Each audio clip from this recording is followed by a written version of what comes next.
What if Loris Karius hadn't made those mistakes? Karius with a great save. Number 6, it's on its way to Anfield. Liverpool are the champions of Europe. But the reality was far from that. Liverpool can't believe it.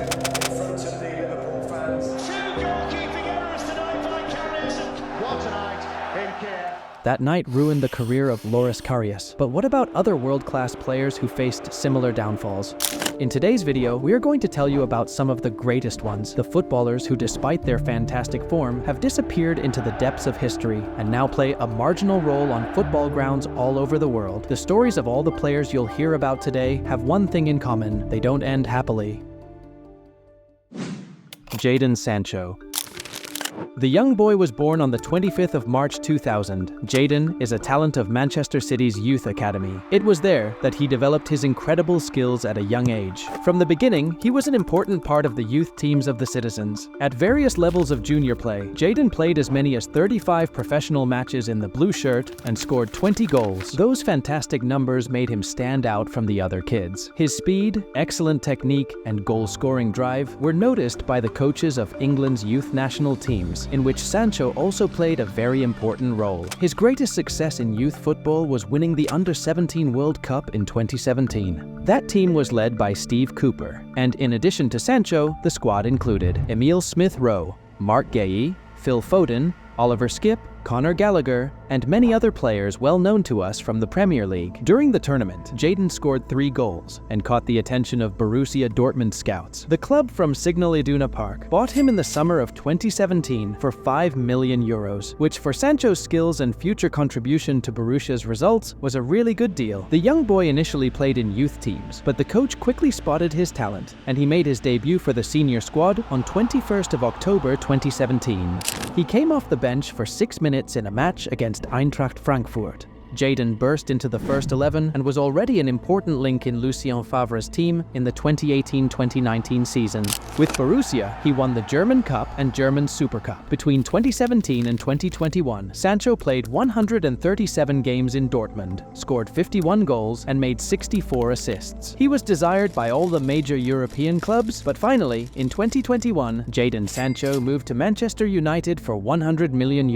Fans had concerns about this decision, as the Red Devils are known for ruining great football talents such as Di Maria, Lukaku, and Sanchez. Everyone hoped Sancho would prove to the whole world that there was no curse on the red side of Manchester, but unfortunately, he also suffered a downfall. In 38 games of the 2021-2022 season, Sancho scored just 5 goals and made 3 assists. He was a shadow of himself. Jadon was accused of lacking the desire to play and prioritizing his own pleasure over the team's welfare. The next year was only slightly better: 7 goals and 3 assists in 41 matches. The 2023-2024 season for Sancho essentially didn't exist, all due to a conflict with Erik ten Hag. Jadon was late to training sessions, had discipline issues, and didn't follow the coach's instructions, resulting in him playing only 3 matches in the Premier League before the coach sent him to the deep reserves. The chance to regain his skills came in January 2024, when Borussia expressed interest in a loan deal for Sancho. Jadon left Manchester without hesitation. It was hoped that he would shine again at BVB, but after a good start with the team, he became complacent again. Sancho scored 3 goals and provided 3 assists in 21 matches, nothing particularly special. This year, Jadon is returning to Manchester. It's said that his attitude has improved, but the reality will be verified on the field. Loris Karius.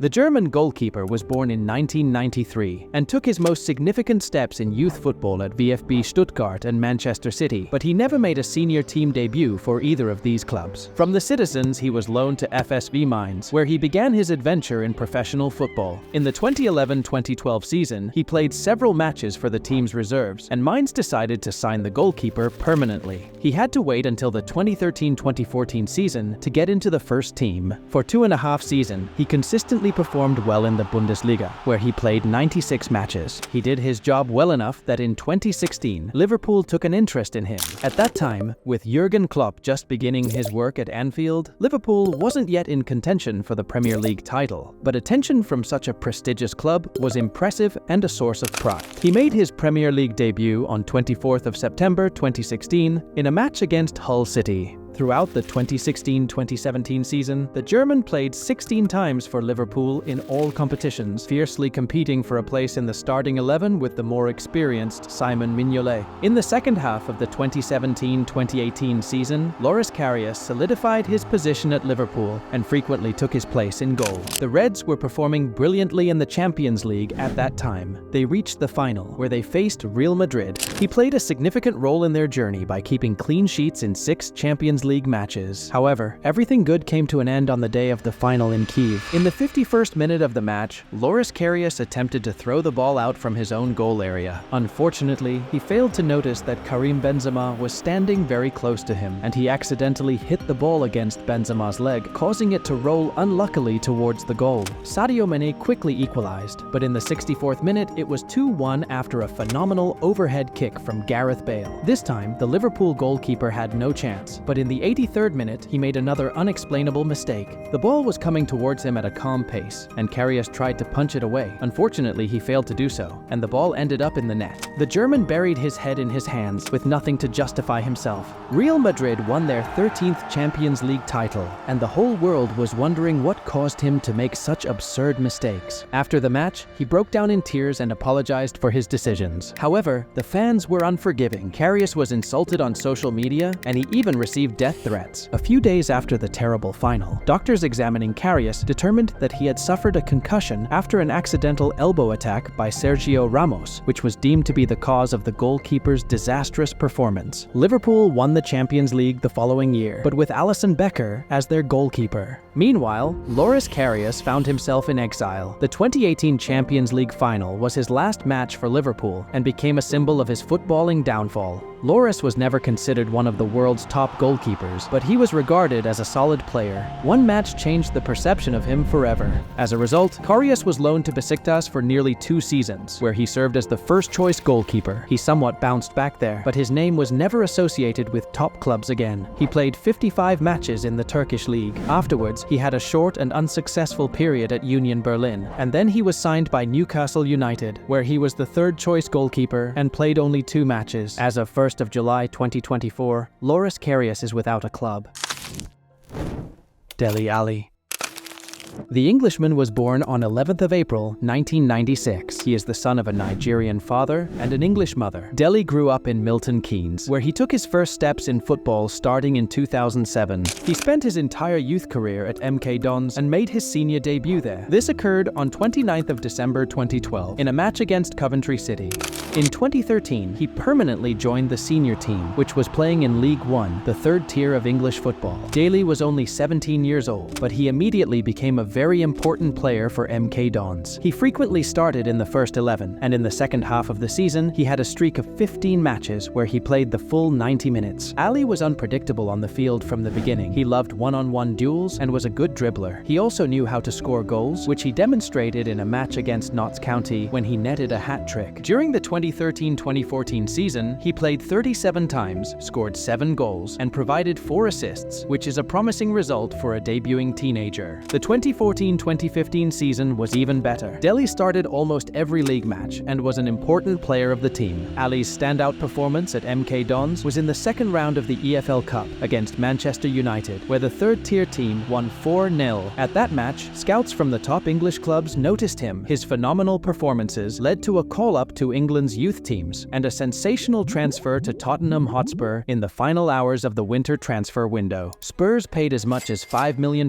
for the player from the English 3rd Division, which at that time and under those circumstances was quite a significant amount. The club immediately loaned the Englishman back to Dons to finish the season. By the end of his time in Milton Keynes, he was named the Football League's Young Player of the Year, which was probably the best possible introduction before his move to London. In the 2015-2016 season, Dele quickly became a very important figure at Tottenham. He had to wait only 3 games for his first goal for Spurs, scoring it in a 2-2 draw against Leicester. From then on, things only got better. Dele played a lot and was highly valued by Mauricio Pochettino. Throughout the 2015-2016 Premier League season, he scored 10 goals and provided 8 assists. At the age of 19, he was a rising star in English football. In the same season, he also scored his first goal for the national team. Along with the player's talent, his fiery temperament also became apparent. Ali was suspended for the last 3 games of the season for deliberately striking midfielder Claudio Jacob in the stomach. After the season, he went to Euro 2016 with the national team. The following year brought his debut in the Champions League and the title of the best young player in England. Unfortunately, since then, his enthusiasm began to decline. Despite a noticeable drop in form during the 2017-2018 season, Ali played in 36 matches, scored 9 goals, and made 10 assists. In the summer, he participated in the World Cup in Russia. The following season brought mixed feelings due to injuries and a lost Champions League final. During that game, when Pochettino substituted Ali, he angrily threw a water bottle onto the field from the sideline, visibly expressing his frustration. This act drew criticism afterward. The 2019-2020 season was his last, with a somewhat positive impact, as Daly appeared in 25 Premier League matches, scoring 8 goals and registering 4 assists. A real blow struck Ali in November when Mauricio Pochettino was sacked from Tottenham and Jose Mourinho took his place at the club. Ali did not establish a good relationship with Mourinho, who criticized him, for example in the Amazon series, for laziness and unprofessional behavior, predicting a bleak future if he did not get his act together, and unfortunately, he was right. Ali paid no heed to the coach's warnings or the willingness to help from his teammates. The following season, he played in only 15 matches and made 1 assist. Delhi's form and commitment crumbled. Midway through the 2021-2022 season, he was sold to Everton, where he also remained a shadow of his former self, playing only 13 matches. At the start of the 2022-2023 season, he went on loan to Besiktas, where he was booed by his own fans. Ali played terribly. Since 26th of February 2023, he has not played a single match, and as of 1st of July 2024, he is officially without a club. Fans wondered what caused the decline in the form of the Englishman, who had impressed them with his play just a few seasons earlier. In 2023, Dele Alli gave a very emotional interview in which he spoke about the traumas he had experienced in his life. He talked about being molested by his mother's friend during his childhood, dealing drugs at the age of 9, his alcoholic mother, abusive father, and his addiction to sleeping pills. He regrets not accepting help when it was offered to him. Dele is also grateful to the family that adopted him in his youth. He openly says that he owes everything to them, and he feels no connection with his biological family, which is why only his first name appears on the shirts he played in. Let's hope the 28-year-old footballer can return to his great form of the past and overcome the demons he is struggling with. Mario Götze.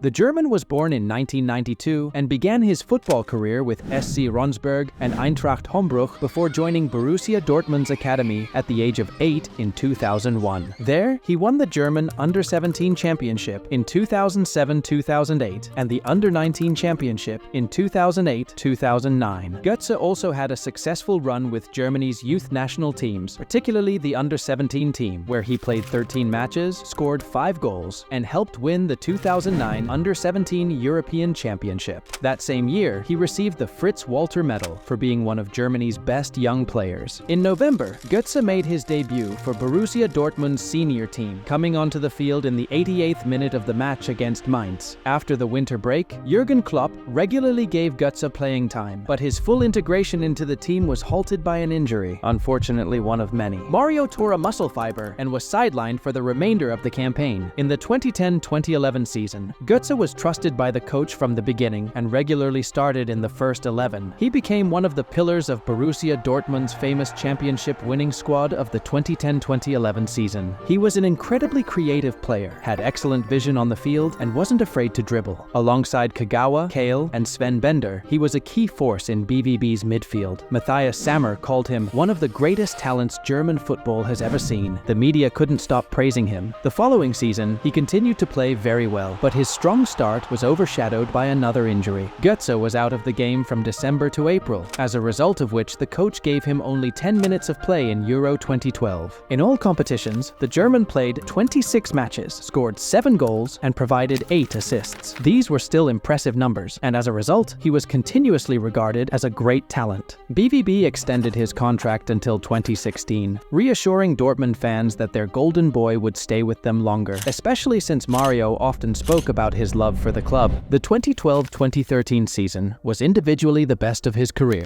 Götze scored 16 goals and provided 20 assists in 44 matches, forming an excellent partnership with Marco Reus. Toward the end of the season, he suffered a muscle injury that kept him out of the Champions League final, but that was likely not his biggest concern at the time. On 23rd of April 2013, something unexpected happened. It was announced that from the next season, he would be a Bayern Munich player, the biggest rival of Borussia Dortmund. Mario was set to join the new club for 37 million euros, making him the most expensive German player in history at that time. Since then, BVB fans have hated him forever. From a golden boy in whom they had placed great hopes, he became a traitor and the #1 enemy among Borussia Dortmund supporters. Fans brought Mario jerseys with his name crossed out, displayed offensive banners, and hurled various insults at him. The German explained that he couldn't resist the opportunity to work with Pep Guardiola, who was reportedly highly impressed with the young player's talent. As mentioned earlier, Mario was unable to play in the Champions League final due to his injury, but considering how much he would have been insulted and mocked by BVB fans, this absence might have actually worked in his favor. After that transfer, he never really followed up on his outstanding form from 2010-2013. It's worth noting that his first 2 seasons at the new club were bittersweet, filled with many injuries. However, in the 2013-2014 season, he still managed to play in 45 matches across all competitions, scoring 15 goals, providing 13 assists, and he won the Bundesliga title with the team. Despite these numbers, they don't truly reflect the role Götze played in the squad. He wasn't a regular starter and was criticized for his apparent lack of effort on the field. From a player who once broke barriers, he became simply average. Despite these controversies, the German coach called him up for the 2014 World Cup. During the tournament, Mario became a national hero